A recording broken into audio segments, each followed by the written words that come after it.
आज हम बात करने जा रहे हैं छत्तीसगढ़ की राजनीति और अपराध के इतिहास के उस सबसे बड़े और बहुचर्चित मामले की जिसने पूरे प्रदेश को हिलाकर रख दिया था। एक ऐसा मामला जिसमें 23 साल का लंबा वक्त लगा, लेकिन अब एक ऐसा फैसला आया है जिसने छत्तीसगढ़ के सियासी गलियारों में एक बार फिर से हलचल तेज कर दी है। जी हाँ, हम बात कर रहे हैं एनसीपी नेता राम अवतार जग्गी हत्याकांड की। छत्तीसगढ़ बिलासपुर हाई कोर्ट की डिवीजन बेंच ने इस मामले में एक बेहद अहम और बड़ा फैसला सुनाते हुए पूर्व के आदेश को पलट दिया है। कोर्ट ने सीबीआई की अपील को स्वीकार कर लिया है और हत्याकांड के प्रमुख आरोपी अमित जोगी को 3 सप्ताह के भीतर सरेंडर करने का कड़ा आदेश दिया है। आज के इस वीडियो में हम इस पूरे मामले को समझेंगे, जानेंगे कि आखिर 4 जून 2003 की उस रात को क्या हुआ था, राम अवतार जग्गी कौन थे और कैसे यह पूरा मामला ट्रायल कोर्ट से लेकर सुप्रीम कोर्ट और फिर वापस हाई कोर्ट तक पहुंचा। आपको पूरी खबर बताएं इससे पहले आप हमारे चैनल को सब्सक्राइब जरूर कर लें ताकि आपको हर बड़ी खबर सबसे पहले मिल सके। नमस्कार, मैं हूं चंद्रशेखर और आप देख रहे हैं नव प्रदेश टीवी। शुरुआत करते हैं सीधे हाई कोर्ट के इस ताज़ा फैसले से। बिलासपुर हाई कोर्ट के चीफ जस्टिस रमेश सिन्हा और जस्टिस अरविंद कुमार वर्मा की डिवीजन बेंच ने इस मामले की सुनवाई की। इस सुनवाई में सबसे महत्वपूर्ण बात यह रही कि कोर्ट ने 31 मई 2007 के उस पुराने फैसले को पलट दिया है जिसमें अमित जोगी को बरी कर दिया गया था। मीडिया रिपोर्ट्स के अनुसार हाई कोर्ट ने सीबीआई की उस अपील को स्वीकार कर लिया है जिससे पहले खारिज कर दिया गया था।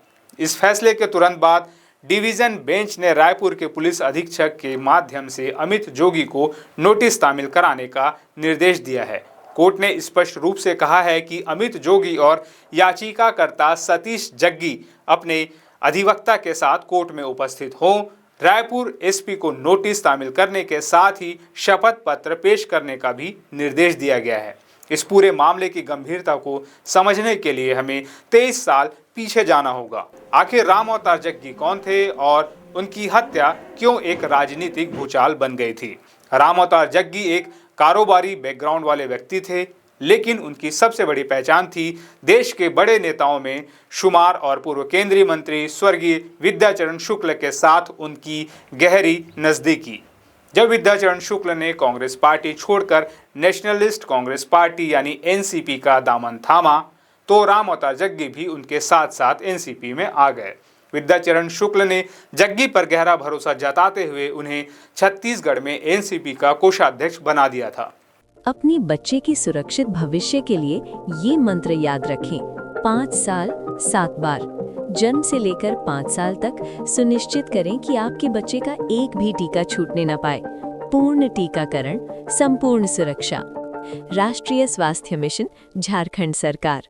उस दौर में छत्तीसगढ़ की राजनीति अपने चरम पर थी और ऐसे में 4 जून 2003 को राम अवतार जग्गी की बेरहमी से गोली मारकर हत्या कर दी गई। इस घटना ने पूरे प्रदेश में खौफ और सनसनी फैला दी।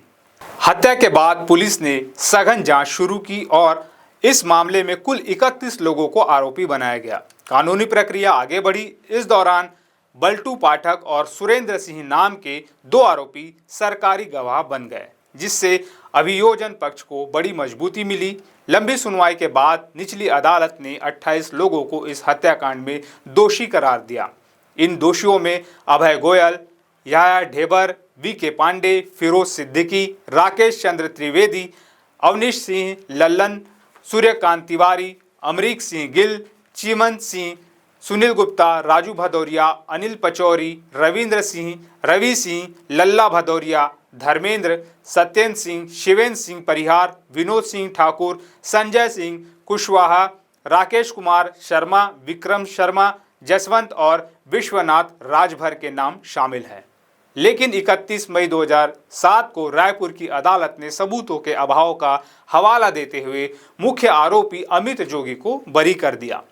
अमित जोगी के बरी होने के बाद राम अवतार जग्गी के बेटे सतीश जग्गी और सीबीआई ने न्याय की लंबी लड़ाई शुरू की।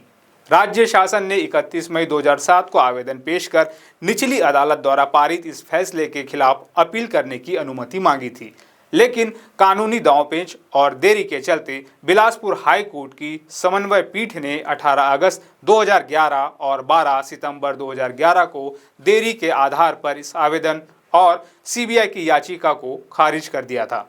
इसके अतिरिक्त सतीश जग्गी द्वारा दायर पुनरीक्षण याचिका को भी 19 सितंबर 2011 के आदेश द्वारा खारिज कर दिया गया था। लेकिन सतीश जग्गी और सीबीआई ने हार नहीं मानी। उन्होंने हाई कोर्ट के इन फैसलों को सुप्रीम कोर्ट में चुनौती दी। सुप्रीम कोर्ट में दोनों ने अलग अलग याचिकाएं दायर की। सुप्रीम कोर्ट ने मामले की गंभीरता को समझा और याचिका दायर करने में हुई देरी को क्षमा कर दिया। याचिकाकर्ता सतीश जग्गी के अधिवक्ता बीपी शर्मा और सीबीआई के वकील वैभव ए गोवर्धन की दलीलों को सुनने के बाद सुप्रीम कोर्ट ने मामले को गुण दोष के आधार पर पुनर्विचार के लिए वापस छत्तीसगढ़ बिलासपुर हाई कोर्ट भेज दिया। सुप्रीम कोर्ट ने यह भी कड़ा निर्देश दिया कि सीबीआई इस कार्रवाई में वास्तविक शिकायतकर्ता और राज्य को आवश्यक पक्षकार बनाए। और अब सुप्रीम कोर्ट के उसी निर्देश के बाद बिलासपुर हाई कोर्ट में जग्गी हत्याकांड की फाइल को रीओपन कर सुनवाई की गई। राज्य की ओर से उपस्थित उप महाधिवक्ता डॉक्टर सौरभ पांडे और सीबीआई के वकीलों ने मजबूती से अपना पक्ष रखा। इसी का परिणाम है कि आज चीफ जस्टिस की डिवीजन बेंच ने ऐतिहासिक फैसला सुनाते हुए सीबीआई की अपील को स्वीकार कर लिया है और अमित जोगी को 3 सप्ताह के भीतर सरेंडर करने का अल्टीमेटम दिया है। सर बताएंगे, बड़ी राहत है और बहुत बड़ी खबर है आपके लिए। देखिए, आज हनुमान जयंती है। मैं सर्वप्रथम उन्हें प्रणाम करते हुए उनका विशेष आशीर्वाद मुझे प्राप्त हुआ। मेरे परिवार की 20 साल की तपस्या आज सफल हुई। जो मेरा विश्वास था न्यायालय के ऊपर, जो मेरे यकीन था कि आज सत्य की जीत हुई है, आज मेरे पापा को न्याय मिला है, जिसके लिए मैं अनेकों और लाखों लोगों का आभार व्यक्त करता हूं। जिस पूरी जर्नी में जिन्होंने मेरा साथ दिया, न्याय का साथ दिया, सत्य का साथ दिया और आखिरकार मुख्य आरोपी अमित जोगी जेल में जाएंगे, जिसको लेके जग्गी परिवार खुश तो नहीं हो सकता क्योंकि पिता खोया है मैंने, पर एक न्याय की जीत हुई है, जिसके लिए मैं माननीय न्यायालय का, सीबीआई का, सबका मैं आभार व्यक्त करता हूं। और मैं बहुत जल्दी निकलूंगा क्योंकि मेरी माँ प्रतीक्षा कर रही है, मेरे को उनसे मिलना है, बाकी मैं दूंगा। मेरी आज सत्य की जीत हुई है। Thank you very much. नमस्कार। आज माननीय उच्च न्यायालय ने मेरे विरुद्ध सीबीआई की अपील को मात्र 40 मिनट में स्वीकार कर लिया। जिस व्यक्ति को ट्रायल कोर्ट ने पूर्णतः दोषमुक्त कर दिया था, उसे आज बिना एक शब्द सुने दोषी करार दिया है। यह अप्रत्याशित है। अदालत ने मुझे 3 हफ्ते के अंदर सरेंडर करने का समय दिया है। मुझको लगता है कि मेरे साथ गंभीर अन्याय हुआ है। मैं न्याय व्यवस्था पर पूरा विश्वास रखता हूँ। मुझे पूरा भरोसा है कि सर्वोच्च न्यायालय, सुप्रीम कोर्ट से मुझे न्याय अवश्य मिलेगा। मैं पूर्ण शांति, आस्था और धैर्य के साथ आगे बढ़ रहा हूँ। सत्य की जीत अवश्य होगी। आप सभी मेरे लिए प्रार्थना जरूर करें। जय छत्तीसगढ़। 23 साल का यह सफर साबित करता है कि न्याय के पहिए भले ही धीमे चलते हों, लेकिन वे रुकते नहीं हैं। एक बेटे का अपने पिता के लिए संघर्ष और सीबीआई की कानूनी लड़ाई आज एक अहम मुकाम पर पहुंच गई है। अब पूरे प्रदेश की निगाहें इस बात पर टिकी है कि आने वाले 3 हफ्तों में क्या होता है। क्या अमित जोगी सरेंडर करेंगे और इस मामले की आगे की कानूनी कार्रवाई किस दिशा में जाएगी। हम नव प्रदेश पर आपको इस मामले की हर अपडेट देते रहेंगे।